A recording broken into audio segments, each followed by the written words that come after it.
விண்வெளி நாயகன் சுபான்ஷு சுக்லாவோட இந்த விண்வெளி பயணத்தில் நாமும் இணைகிறோம். நேற்று புளோரிடாவின் கெனடி ஸ்பேஸ் சென்டரிலிருந்து புறப்பட்ட அந்த ராக்கெட் சில நிமிடங்களிலேயே விண்வெளியில் அந்த விண்கலத்தை ஸ்பேஸ் எக்ஸ் நிறுவனத்தோட விண்கலத்தை விட்டுட்டு கீழே பத்திரமா வந்துருச்சு. அந்த விண்கலம் தொடர்ந்து 24 மணி நேரம் பயணம் மேற்கொண்டது. சும்மா இல்லைங்க, 27,000 கிலோமீட்டர் மணிக்கு என்ற வேகத்தில் அது பயணம் மேற்கொண்டு இறுதியாக சரியாக 4 மணிக்கு சர்வதேச விண்வெளி நிலையத்தை அடைஞ்சு அடுத்த சில நிமிடங்களில் டாக்கிங் ப்ரொசீஜரும் முடிஞ்சுக்கிட்டு இருக்கு. இப்போ இந்த டாக்கிங் ப்ரொசீஜர் முழுவதும் பெற்ற பின்னே உள்ளே நுழைய இருக்கிறார்கள் இந்த குழுவினர். அதில் சுபான்ஷு சுக்லாவும் தன்னுடைய முதல் அடியை சர்வதேச விண்வெளி நிலையத்தில் எடுத்து வைக்க இருக்கிறார். இந்தியாவின் முதல் ஸ்பேஸ் ஸ்டேஷன் என்ட்ரி அப்படின்ற ஒரு விஷயத்துக்காகவே இது நமக்கு முக்கியமான தருணமாக மாறி இருக்கிறது. இந்த பொன்னான தருணத்தில் இந்த ராக்கெட் கிளம்பினதிலிருந்து இப்போ டாக்கிங் பண்ணப்பட்ட வரைக்கும் அந்த பயணம் உங்கள் பார்வைக்கு. 3, 2, 1 ignition and lift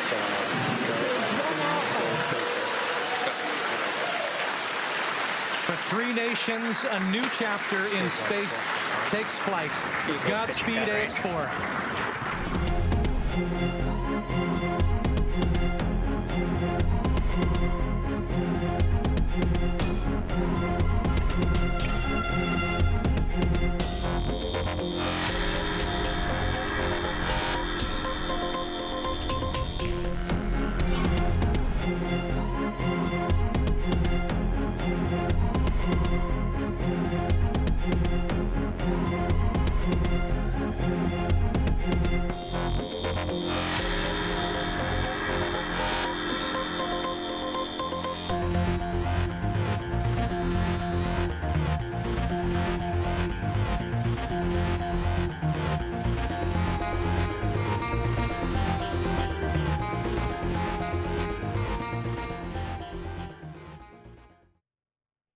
சர்வதேச விண்வெளி நிலையத்தை அடைய போகிறோம் அப்படின்ற ஒரு எக்ஸைட்மெண்ட் கடந்த சில வாரங்களாகவே இருந்துட்டு வந்தது.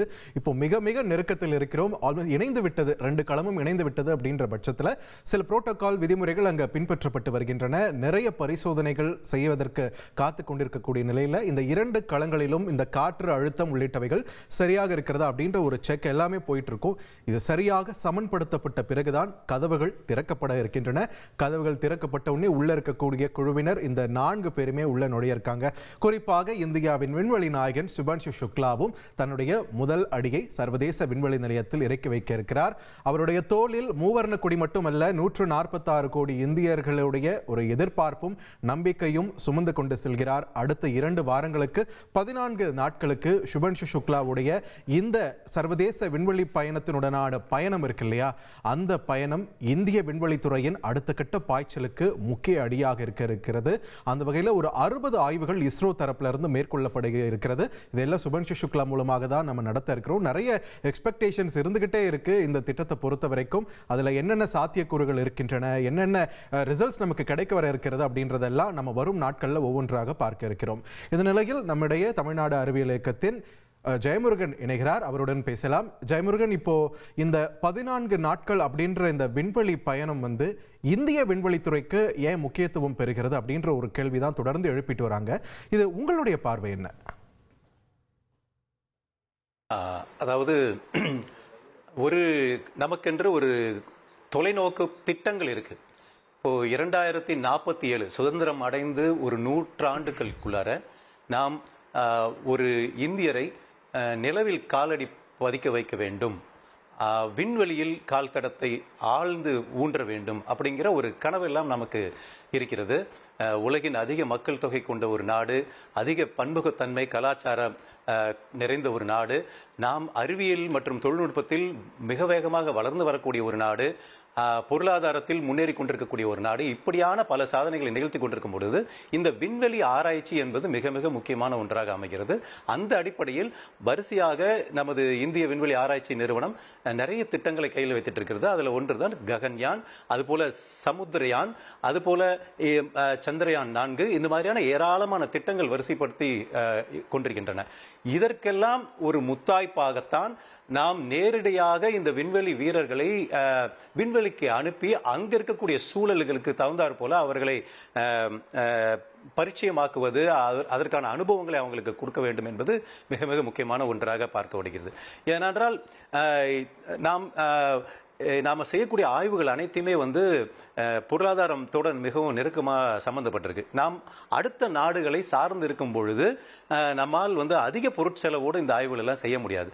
இப்போ ஏற்கனவே சொன்னது போல மங்கள்யான் திட்டம் உலக நாடுகள் வியந்து பார்த்தன. காரணம் என்னவென்று சொன்னால், ஒரு அதை தொடர்ந்து அனுப்பிய அதே சமயத்தில் அனுப்பப்பட்ட அமெரிக்க ஒரு செயற்கைக்கோளானது செவ்வாயை சென்றடைவதற்கு அவர்கள் செலவிட்டது அன்றைய காலகட்டத்தில் கிட்டத்தட்ட 4000 கோடி ரூபாய்க்கு மேலே செலவு பண்ணார்கள். ஆனால் அதில் 10ல் ஒரு பகுதியில் இந்தியாவான நம்ம இஸ்ரோ வந்து மங்கள்யானை அங்கு மிக சிறப்பாக முதல் முறையாக வெற்றிகரமாக அனுப்பியது. அப்படிங்கிற போது மேலை நாடுகள் எல்லாமே வியந்து பார்த்தன. அப்பொழுது இதே மாதிரியான ஒரு திட்டத்தை நமக்கு இருக்கக்கூடிய மனித ஆற்றல், அறிவாற்றல், மற்ற வளங்கள் இதையெல்லாம் பயன்படுத்தி கொண்டு மிக குறைந்த செலவிலேயே நாம் வந்து அடுத்ததாக இந்த திட்டங்களை வந்து செயல்படுத்த முடியும். நமக்கென்று ஒரு விண்வெளி நிலையம், இந்தியர்களுக்கென்றே ஒரு பிரத்யேகமான ஒரு விண்வெளி நிலையத்தை நாம் அமைக்கிறதுக்கான ஒரு திட்டமும் இருக்கிறது. அந்த இந்தியன் ஸ்பேஸ் ஸ்டேஷன், அதில் எப்பொழுதும் இதே போல வீரர்கள் தங்கி இருந்து தொடர்ச்சியாக ஆய்வுகள் செய்ய வேண்டிய ஒரு முயற்சிகளையும் நாம் மேற்கொள்ள வேண்டியிருக்கு. இதற்கெல்லாம் ஒரு விதையாகத்தான் இந்த சுபான்ஷு சுக்லா அவர்கள் இன்று சர்வதேச விண்வெளி நிலையத்தில் காலடி எடுத்து வைப்பது என்பதை பார்க்கின்றோம். இப்பொழுது இன்னும் சற்று நேரத்திலே இந்த எக்ஸ்பெடிஷன் 73 என்கின்ற 73வது ஆய்வு குழுவானது, அங்கே விண்வெளி களத்தில் இருக்கக்கூடிய குழுவானது நமது இந்த 4 வீரர்களுமே மணியோசை எழுப்பி வரவேற்பு தெரிவித்து நம்மளை வரவேற்க இருக்கிறார்கள். அந்த ஒரு அற்புதமான ஒரு தருணம் இப்பொழுது நிகழ இருக்கிறது.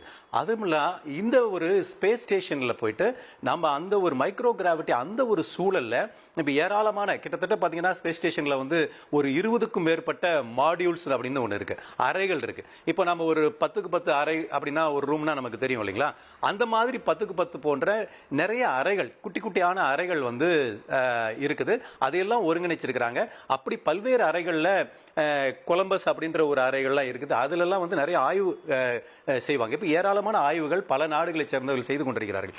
அந்த வகையில் சுபான்ஷு சுக்லா அவர்களும் அவருக்கு வழங்கப்பட்டிருக்கக்கூடிய இந்த 7 ஆய்வுகளையும் மிகச்சிறப்பாக இந்த 14 நாட்களுக்குள் செய்து பார்ப்பதற்கு, ஏன்னா நம்ம பூமியில தரையில செய்யறது வேற, ஆனா பறந்துகிட்டே விண்வெளி சொன்ன மாதிரி 27,600 கிலோமீட்டர் வேகத்தில் பூமியை சுத்திக்கிட்டே நாம செய்வது அப்படிங்கிறது வேற. இப்போ நம்ம நல்லா தெரியும், இப்போ இந்த பூமியிலிருந்து இதனுடைய ஆரம் வந்து 6,400 கிலோமீட்டர் தான். ஆனா இந்த 6,400 கிலோமீட்டர் ஆரத்தை கம்பேர் பண்ணும்போது தரையிலிருந்து 400 கிலோமீட்டர் உயரம்ங்கிறது ரொம்ப ரொம்ப குறைவான தூரத்துல தான் நம்ம வந்து இப்போ இங்க அந்த செயற்கைக்கோள் அந்த சர்வதேச விண்வெளி நிலையம் வந்து பறந்துட்டு இருக்கு. ரொம்ப ஒரு மெல்லிய ஒரு இடைவெளியில தான் பறந்துட்டு இருக்கு. ஆனா இப்படி பறக்கும் போதுதான் அது வந்து கிட்டத்தட்ட ஒரு 16 முறை நமது பூமியை வந்து சுத்தி சுத்தி பல்வேறு அதனுடைய இன்க்ளினேஷன் சொல்லுவாங்க 51 டிகிரி சாய்வுல வந்து அது சுத்துறதுனால பல நாடுகளையும் அது கடந்து போகுது. எனக்கு நன்றாக நினைவிருக்கிறது, தமிழ்நாடு அறிவியல் இயக்கம் சார்பாக 2007 வந்து இந்த சர்வதேச விண்வெளி ஓடம் நம்ம பகுதிக்கு செல்கிறது அப்படிங்கிறதையே ஒரு மிகப்பெரிய நிகழ்ச்சியாக ஒரு அதிகாலை நேரத்தில் ஒரு 5 மணிக்கு வந்து ஏராளமான மக்களை கூப்பிட்டு அதை காண்பிக்க வைத்த ஒரு நிகழ்வெல்லாம் நாங்கள்லாம் நடத்திக்கிட்டே இருக்கோம், தொடர்ச்சியாக நடத்திக்கிட்டு இருக்கிறோம். சர்வதேச விண்வெளி நிலையம் வந்து நம்ம வானத்தில் பார்க்கலாம், மாலையில் அது வந்து செல்லும் போது பார்க்கலாம். அதற்கான நேரம்லாம் இருக்கு. ஒரு காலத்தில் விமானத்தை பார்ப்பதே வந்து ரொம்ப அபூர்வமாக இருந்தது. நம்ம தாத்தா பாட்டிகள்லாம் காலத்தில் வந்து விமானம் பறக்கும் போதே பார்க்கறது போதே இங்கிருந்து பார்த்துட்டு ரொம்ப வியந்து பார்ப்போம், அதை ஆச்சரியமாக பார்ப்போம். இப்போ அது போல நமக்கு தலைக்கு மேலே ஏராளமான விண்வெளி ஓடங்கள் சுற்றி கொண்டிருக்கின்றன. அதே போல விண்வெளி நிலையம் வந்து சென்றது. இப்போ நான் பார்க்கும்போதே நமக்கு ஒரு பெருமிதம் இருக்கும். அங்கே நம்ம இந்தியர் நமது சுக்லா அவர்கள் வந்து சென்று கொண்டிருக்கிறார், 16 முறை டெய்லி வந்து நம்ம பூமியை சுற்றி வந்துட்டு இருக்கிறார் அப்படின்னு நம்ம பார்க்கும்போது ஒரு பெருமையான ஒரு விஷயம். இதெல்லாமும் தான் அடுத்த நமது இந்திய விண்வெளி ஆராய்ச்சிக்கான ஒரு உத்வேகத்தை தரும், உற்சாகத்தை தரும். இளைஞர்களுக்கு பல வாய்ப்பு வாசல்களை திறந்துவிடும்.